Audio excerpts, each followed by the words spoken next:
Oke,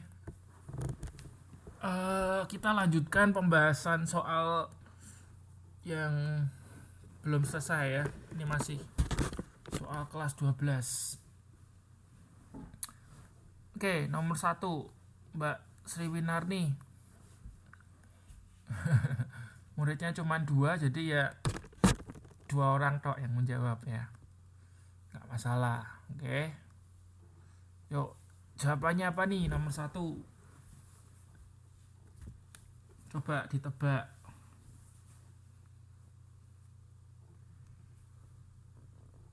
Hutan yang dilindungi oleh undang-undang sebagai areal pelestarian hewan langka atau yang hampir punah.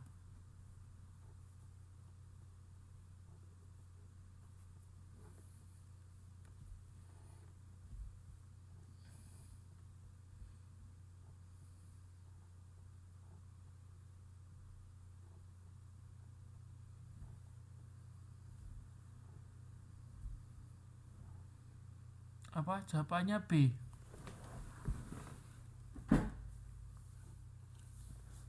Saya jawabannya A.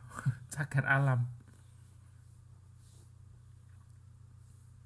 Tapi itu ke itu ya, hewannya saja ya. Kalau cagar alam kayaknya untuk hewan dan tumbuhan kalau nggak salah.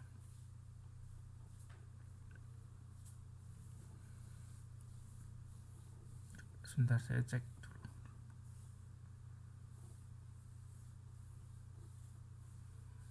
Oke, betul. Jadi kalau cagar alam itu untuk tanaman dan hewan ya. Tapi kalau kita bicara tentang pelestarian hewan saja, namanya suaka alam ya. Dan suaka alam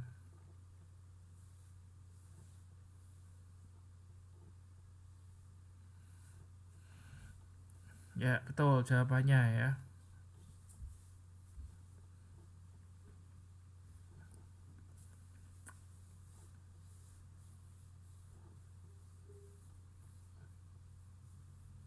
Jawabannya B.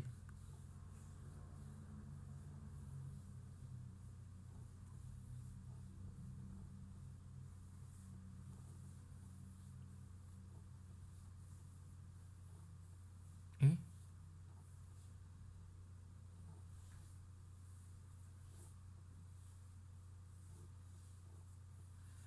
ini saya bacakan definisinya sebentar ya. Kok kok sama kayaknya. Ini kalau hutan suaka alam itu adalah hutan dengan ciri khas tertentu yang mempunyai fungsi pokok sebagai kawasan pengawetan keanekaragaman tumbuhan dan satwa serta ekosistem yang juga berfungsi sebagai wilayah sistem penyangga kehidupan. Nah, itu adalah definisi dari hutan suaka. Kalau cagar alam ya, tadi saya baca juga sama pengertiannya. Kalau cagar alam adalah suatu kawasan suaka alam yang karena keadaan alamnya mempunyai kekhasan tumbuhan, satwa dan ekosistemnya, atau ekosistem tertentu yang dilindungi dan perkembangannya berlangsung secara alami.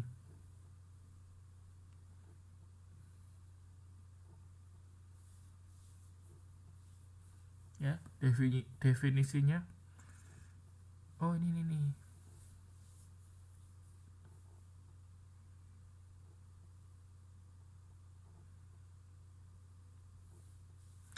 Oh, saya tahu. Jadi bedanya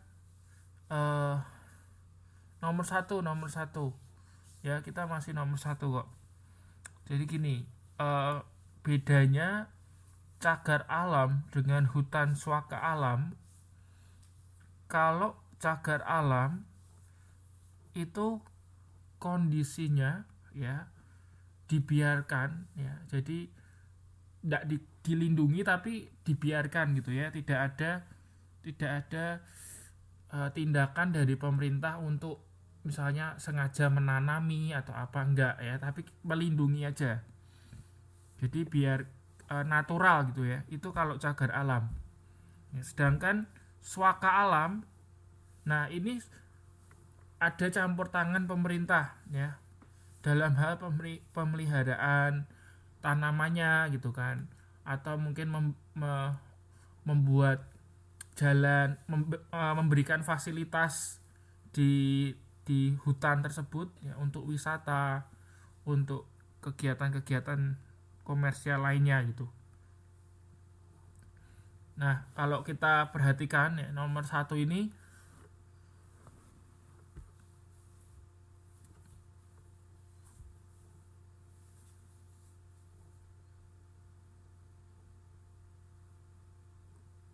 lebih ke mana ya, cagar alam kayaknya, cagar alam atau swaka alam ya.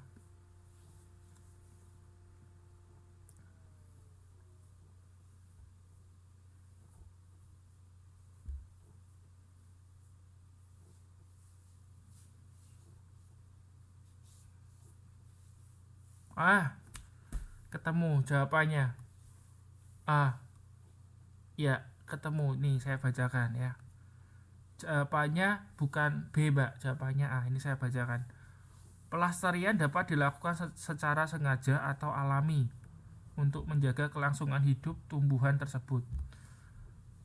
Adanya taman nasional dan cagar alam menjadi media bagi pelestarian serta perlindungan jenis flora dan fauna,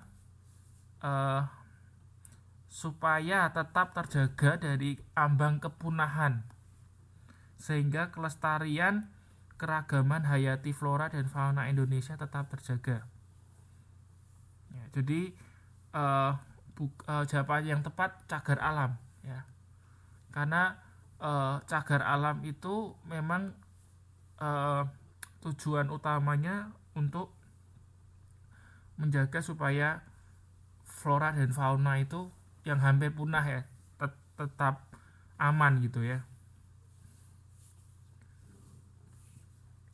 Kalau swaka alam ini, kalau saya baca definisinya, itu lebih ke tujuannya bukan untuk menjaga supaya hewan atau tanaman itu yang hampir punah itu tetap lestari, tapi tujuannya lebih ke untuk misalnya kegiatan wisata gitu loh. Jadi hutan itu memang dipakai untuk tujuan wisata, untuk penelitian juga ya.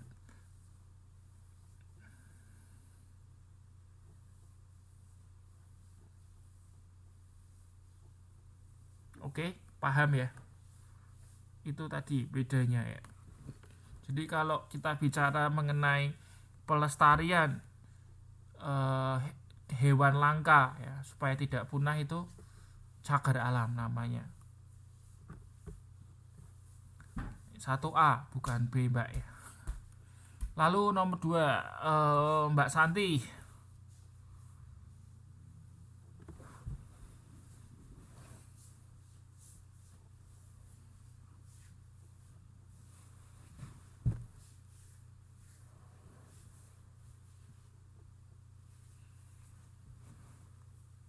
Nomor 2 jawabannya, atau siapa boleh jawab? Yang tahu jawabannya siapa? B. Kenapa jawabannya B? Kenapa kok enggak A, enggak C, enggak D, enggak E, kenapa?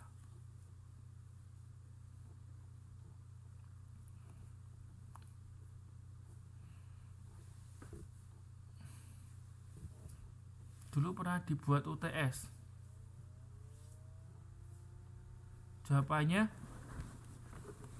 kayu gelondongan. Gini, sebetulnya ini pertanyaan nomor 2 ini agak membingungkan juga ini ya. Karena apa? Karena A B C D E itu potensial semua untuk dikembangkan, untuk diekspor, semua potensial. Kayu lapis, kayu gelondongan, kayu gergajian dan sebagainya itu semua kalau kita jual ke luar negeri ya, kita ekspor, semua punya potensi. Ya. Karena kan tidak semua negara itu punya kekayaan hutan, kekayaan kayu seperti yang Indonesia punyai gitu kan. Jadi kalau dikatakan semua potensi untuk dijual ya. Nah gini betul B, karena iya itu tinggal potong jual gitu kan. Tapi satu hal yang perlu Anda ingat, barang yang diekspor itu kan butuh transportasi, bener ya, butuh transportasi. Nah kayu yang masih gelondongan dijual dibandingkan kalau kayu itu sudah diolah gitu ya, misalnya dalam bentuk kayu lapis, kayu lapis itu triplek gitulah ya, kita nyebutnya triplek. Itu kira-kira kalau dibawa itu lebih murah yang mana, lebih efisien yang mana, lebih gampang yang mana kalau kita mau jual?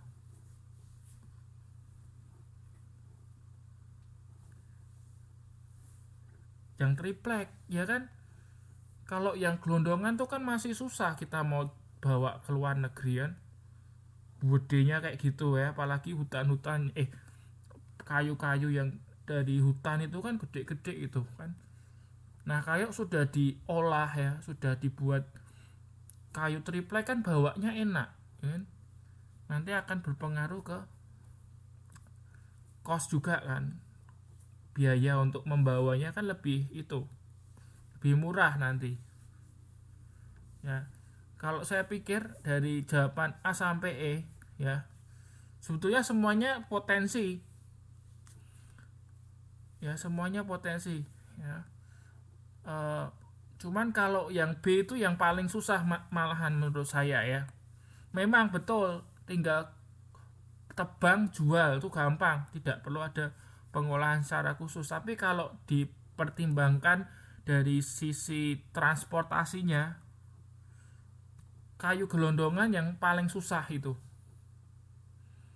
ya, paling susah.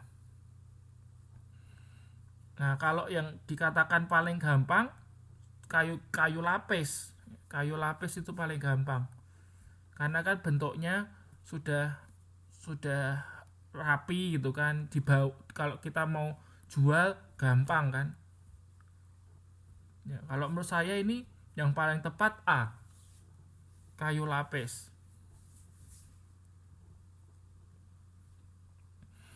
Terus dilihat juga dari apa ya, daya belinya Anda tahu dari mana kalau itu rendah. Loh, kalau Anda lihat ya dari barang-barang ini ya, itu yang paling fungsional ya, maksudnya yang paling banyak digunakan dan sangat bermanfaat itu kayu lapis loh. Nomor 2 sekarang Mbak Dinda ya. Nomor 2 kayu lapis, malah itu paling di itu.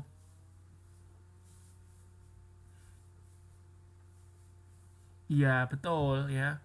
Gelondongan mungkin loh tapi belum tentu ya.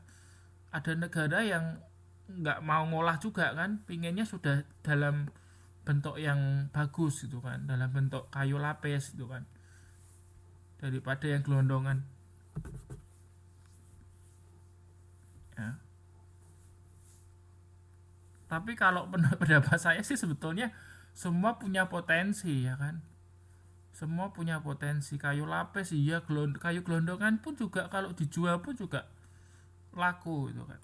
Cuman karena pertimbangannya barang yang kita jual tuh kan jauh ya, ke luar negeri ya. Kalau misalnya masih dalam bentuk gelondongan tuh kan bawanya juga susah gitu kan.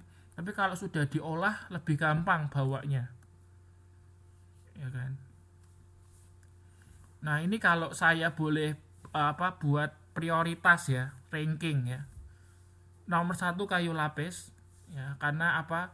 Alasannya karena bawanya lebih gampang, ya bawanya lebih gampang. Kemudian juga dibutuhkan ya. Jadi triplek kan banyak dipakai untuk membangun rumah gitu kan. Material pembangunan ya, entah rumah entah bangunan apa gitu kan. Ya, entah ya pokoknya fungsional. Jadi menurut pendapat saya ranking satunya kayu lapis. Yang kedua adalah kayu gelondongan mungkin ya. Terlepas dari bawanya ya, transportasinya yang susah. Lalu yang ketiga kayu gergajian ya. Mungkin kalau kayu gergajian itu sudah diolah ya, tapi pengolahannya kan tidak serapi kayu lapis ya. Jadi mungkin hanya kayak potongan-potongan gitu ya. Ya. Tapi ya tetap ada potensi ya kayu gergajian. Lalu mebel ya. Mebel kayu Indonesia cukup diakui. Ya, di Taiwan laku juga ya. Di Taiwan mebel made in Indonesia laku. Terus ukiran juga. Ya, jadi itu kalau menurut pendapat saya itu rankingnya seperti itu.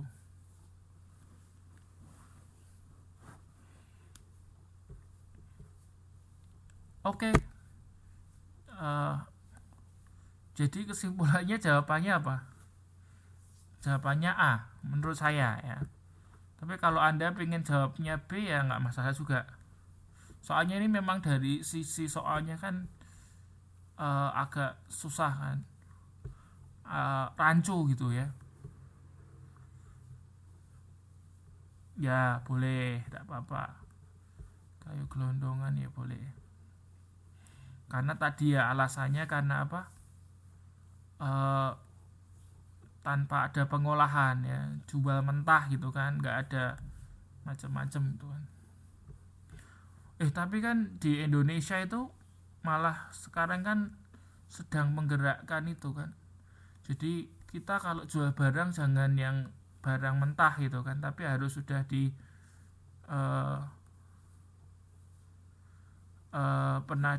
sudah diolah. Nah seandainya keluar di UN nanti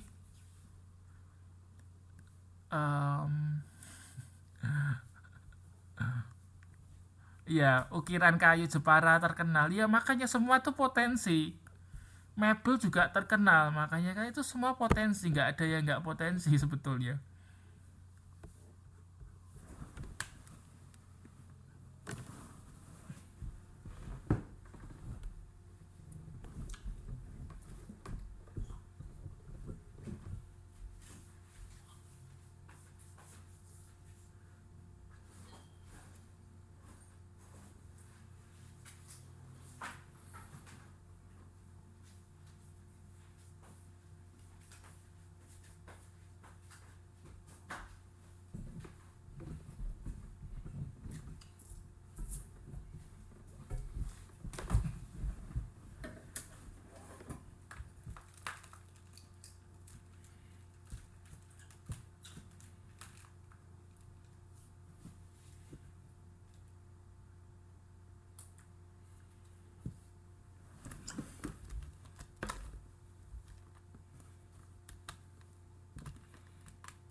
Oke, seandainya keluar dalam UN, saya sarankan Anda jawab kayu lapis saja. Tapi kalau Anda mau jawab kayu gelondongan atau mebel kayu atau apa terserah ya.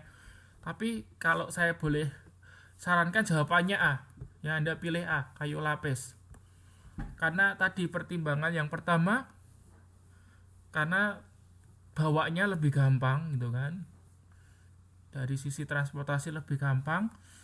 Yang kedua dari sisi kebutuhan itu dibutuhkan ya, karena kayu lapis itu kan sebagai bahan dasar untuk material pembangunan ya, pembangunan rumah, pembangunan gedung-gedung dan lain sebagainya.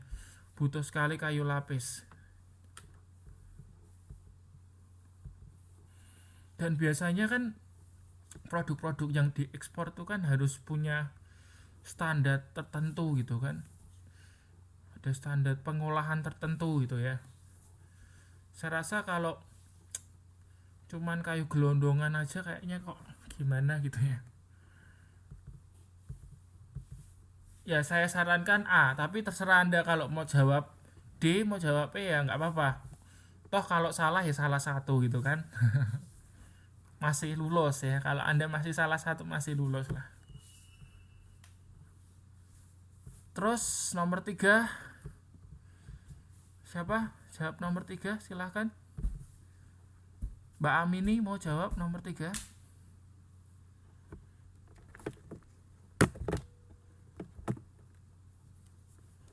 Nomor 3 siapa mau jawab?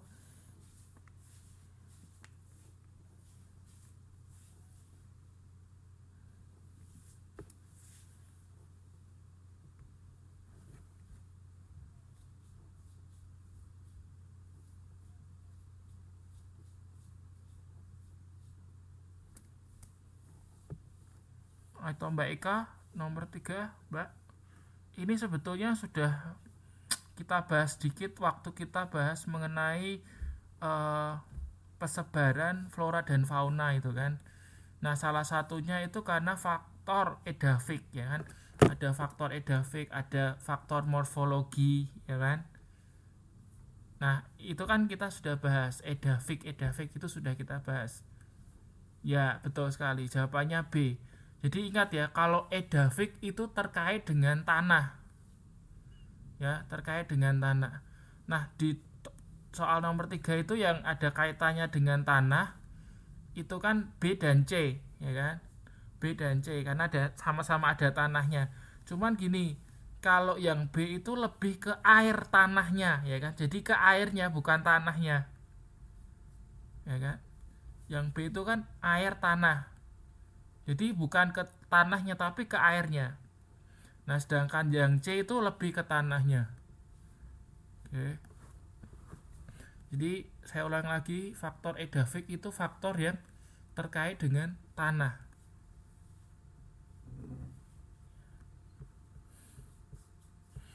Jawabannya adalah jawabannya C. Jawabannya C Mbak, kerusakan tanah dari erosi. Jadi supaya nggak terjadi itu erosi.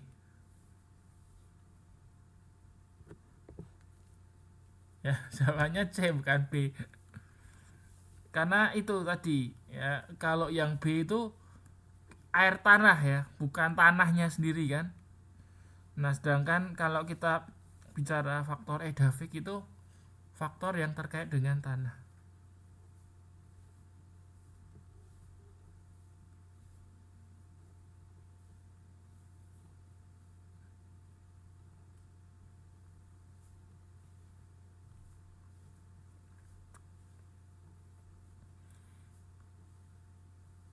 Ya banyak yang terkecoh toh, banyak yang jawabannya B ya.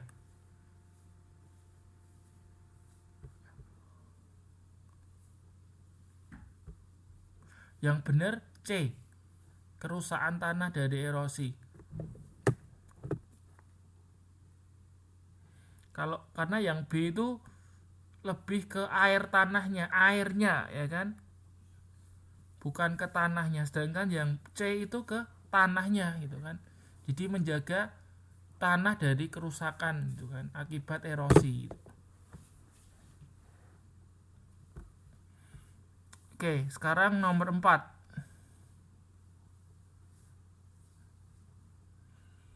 jenis kayu yang banyak dijumpai di Papua.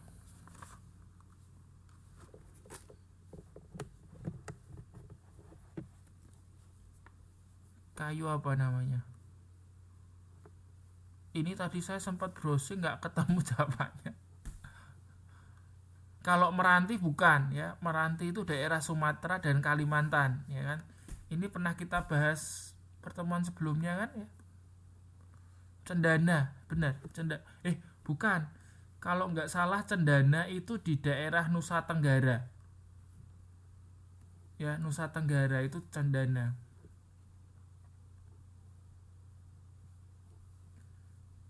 Ya. Ini jawabannya antara B dan C. Kalau eukaliptus itu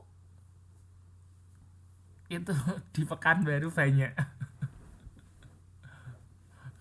Di Pekanbaru banyak. Soalnya dulu saya pernah kan kerja di HTI ya. HTI itu hutan tanam industri di daerah Pekanbaru. Jadi saya dulu tinggal di hutan ini ceritanya. Nah, di hutan itu banyak pohon eukaliptus. Jadi pohon eukaliptus itu baunya itu kayak kayu putih. Bukan loh, Pekanbaru kan bukan di Papua. Apa ya?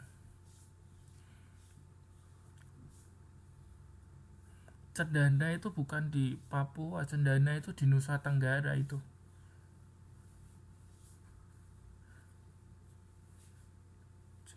Tadi soalnya saya cari di Google ya nggak ketemu.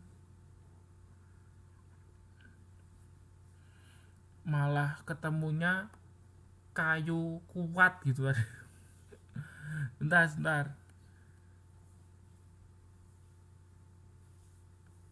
Kayu besi, sorry. Malah ketemunya kayu besi.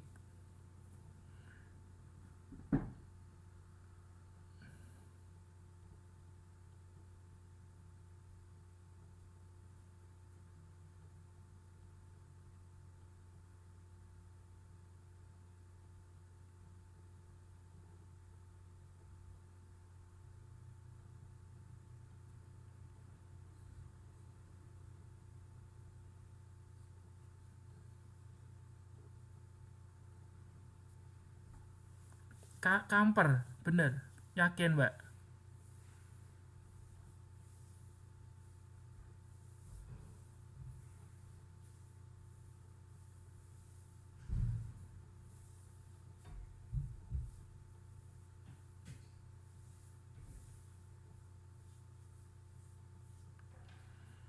Ini tadi saya googling, itu yang terkenal ada dua di Papua itu. Yang pertama kayu besi, yang kedua adalah kayu merbau. Nah itu nggak ada semua, kayu kayu besi dan kayu merbau nggak ada semua, ya kan? Kalau kayu meranti kan nggak, ya kan? Kayu meranti itu kan di Sumatera sama di Kalimantan, ya kan?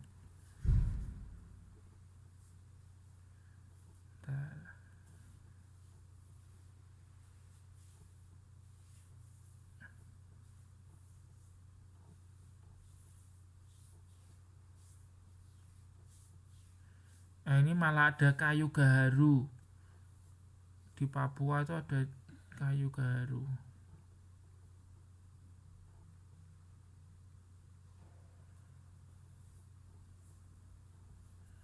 Entar jangan gitu ya, kita harus cari dulu.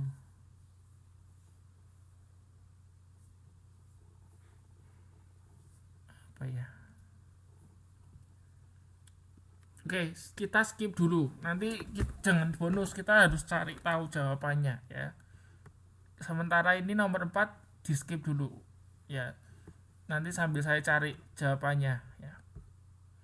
Sementara ini saya meletakkan pilihan di kayu eboni. Soalnya dulu di rumah saya ada jalan Ebony di dekat